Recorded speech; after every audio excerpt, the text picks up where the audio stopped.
Hello students, my name is Qazi Khadiruddin and today we will be discuss about the new chapter, the demand analysis. Okay, in last lecture we had been finished your chapter number 2, utility analysis. So the concept of demand is to be start with your utility, but the some difference between the utility and demand.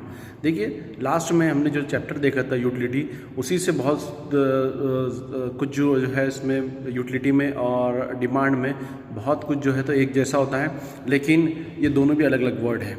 तो इसके लिए देखिए हम थोड़ा सा समझते हैं, थोड़ी सी इसकी मीनिंग देख लेते हैं कि जो डिमांड है, डिमांड एनालिसिस है चैप्टर नंबर 3 आपका। तो इसमें आप देखेंगे कि डिमांड क्या होती है, और डिमांड देखने के लिए हमने देखे थे कि इकोनॉमिक्स के अंदर डिमांड की क्या इंपॉर्टेंस है।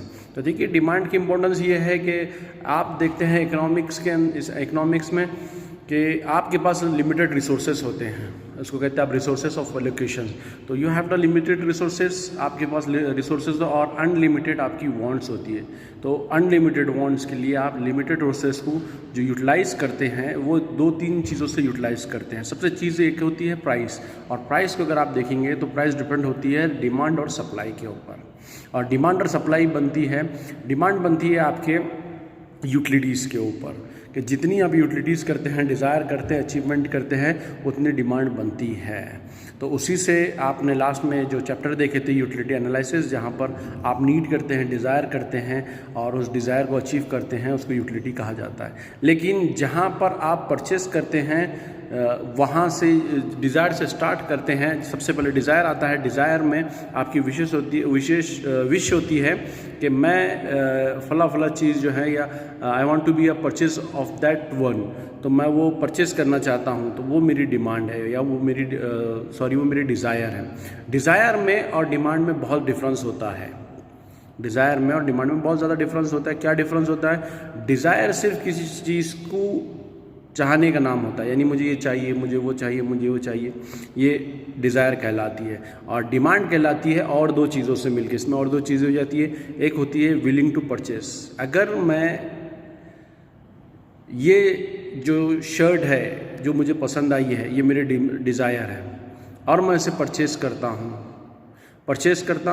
या परचेस करने के लिए जो है तो जाता हूँ, तो ये मेरी विलिंग टू परचेस है। और उसके बाद मैं परचेस करता हूँ तो ये मेरी डिमांड हो गई। यानी 3 चीज़ों से मिलकर आपकी डिमांड बनती है: desire, willing to purchase and ability to pay. जहाँ पर आप पे कर देते हैं वहाँ पर वो डिमांड बन जाती है। तो आप आसानी से समझेंगे कि देखिए डिमांड और डिज़ायर में एक छोटी सी सिंपल सी जो डिफरेंस है वो आप समझ गए होंगे कि डिज़ायर सिर्फ जो है तो विश का नाम है, और विश पूरी करने का नाम है डिमांड। यानी आपने विश पूरी कर लिए, आपने पैसा खर्चा कर लिए, दैट्स बिकम अ डिमांड। ये छोटी सी जो है तो डिज़ायर और डिमांड में छोटा सा डिफरेंस होता है।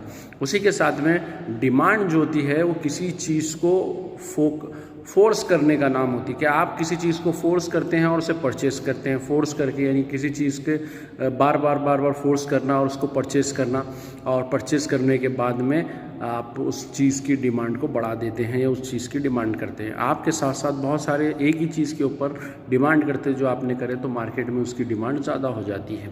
तो सिंपली आपको समझ में आया होगा कि डिमांड जो वर्ड है, ये वर्ड जो है सिंपली आप इसको कोई डिफ़ाइन नहीं कर सकते हैं कि व्हाट इज़ आ डिमांड बोल के, क्योंकि डिमांड समझने के लिए आप थोड़ा सा इसको डिफ़िकल्टी होती है। इसीलिए इस डिफ़िकल्टी को दूर करने के लिए आप 3 चीज़ समझ गए: डिज़ायर, विलिंग टू परचेस और एबिलिटी टू पे।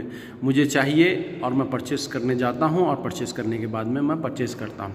एग्जांपल बताता हूँ मैं आपको कि इससे पहले भी बहुत अच्छी एग्जांपल्स दिया था, अभी भी देख लीजिए कि एग्जांपल ये है कि मुझे जो है तो मार्केट से कुछ मैंगो वगैरह परचेस करना है। जब मैं मैंगो वगैरह परचेस करता हूँ तो वो मैंगो मेरे लिए जो है मेरी डिज़ायर है, और वो मैंगो परचेस करता हूँ तो ये मेरी डिमांड है।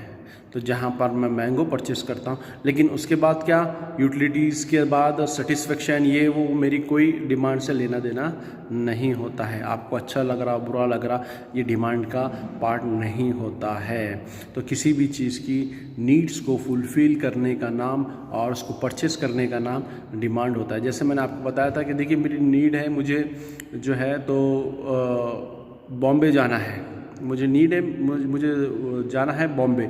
अब जब मैं बॉम्बे जाता हूँ तो बॉम्बे जाने के बाद में वो मेरी जो है तो डिमांड हो गई, वहाँ पर पहुँचने के बाद मेरी डिमांड कंप्लीट हो गई है, ये इसे कहते हैं आप डिमांड। आई होप छोटी सा मीनिंग है डिमांड का, डिमांड एनालिसिस, ये आपको समझ में आएगा। हम नेक्स्ट लेक्चर में देखेंगे कि डिफरेंस शेड्यूल है डिमांड के, और उसी के साथ साथ में मार्केट डिमांड, उसी के साथ साथ में आप इंडिविजुअल डिमांड, और उसके बाद टाइप्स ऑफ डिमांड, ये डिटर्मिनेशन ऑफ डिमांड, ये सारे के सारे नेक्स्ट जो है लेक्चर्स में देखेंगे।